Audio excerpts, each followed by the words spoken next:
49 करोड़ 80 लाख। इतना कैश कि नोट गिनने वाली 7 मशीनों से कुल 22 घंटे लगे। इतना कैश कि रकम में मौजूद शून्य की संख्या गिनने में एक बार दिमाग चकरा जाए। सच यही है कि दुनिया के सामने पार्थ चटर्जी का चोला मंत्री का था, लेकिन असली काम अपने ओहदे का बेजा इस्तेमाल करते हुए ब्लैक मनी की कंपनी चलाना था। ब्लैक मनी की वही कंपनी जिसका एमडी और सीईओ पार्थ चटर्जी है। काले धन वाली कंपनी की सीएफओ अर्पिता मुखर्जी, काले धन वाली कंपनी की डायरेक्टर मोनालिसा दास है। ब्लैक मनी के कई और डायरेक्टरों को ईडी तलाश रही। ये वही ब्लैक मनी वाली कंपनी है जिससे अब तक कुल 49 करोड़ 80 लाख रुपए पूर्व मंत्री पार्थ चटर्जी के करीबी अर्पिता मुखर्जी के गुम ठिकाने से बरामद हो चुके हैं, जबकि 70 करोड़ की तलाश के लिए छापेमारी जारी है। ये रकम आम आदमी के लिए कितनी बड़ी है ये बताएं, उससे पहले काले धन की कहानी बताते। पहली छापेमारी, कैश मिला 21 करोड़ 90 लाख रुपए। दूसरी छापेमारी, कैश मिला 27 करोड़ 90 लाख रुपए। टोटल कैश 49 करोड़ 80 लाख रुपए। कैश बरामदगी को लेकर मेरी ईडी के टॉप सोर्सेज से बात हुई। जो डिटेल मेरे साथ शेयर की गई वो चौंकाने वाली है। काली कमाई को अलग अलग बंडल में रखा गया था। 2000 की नोट वाला बंडल अलग था, जबकि 500 की नोट वाला बंडल अलग था।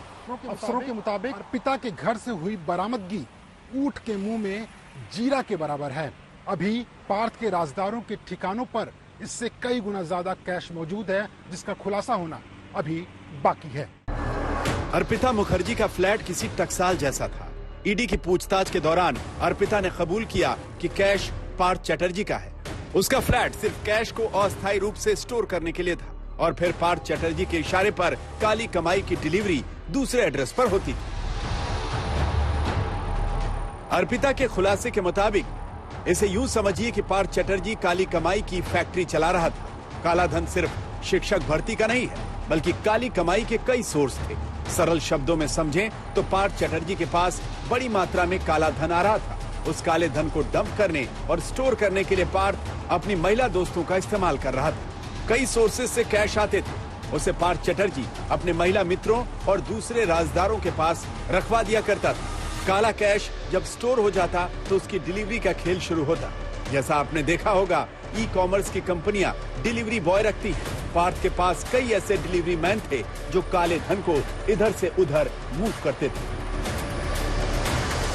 बड़ी बात यह है कि पार्थ चटर्जी ने दोनों हाथों से लूट मचा रखी थी। ईडी के अफसर बताते हैं कि पड़ा हुआ कैश सिर्फ शिक्षक घोटाले का नहीं है। मतलब ये कि पार्थ चटर्जी ने काली कमाई से अपनी तिजोरी भरने के लिए कई साधन बना रखे थे।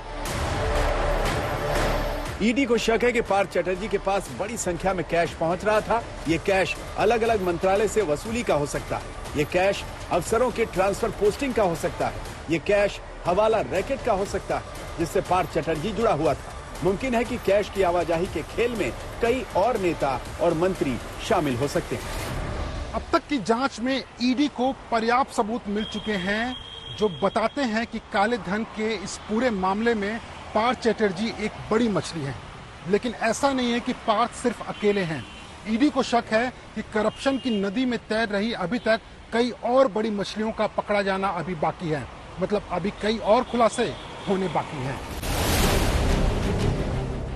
अब आप एक आम सफेद कर रहा था।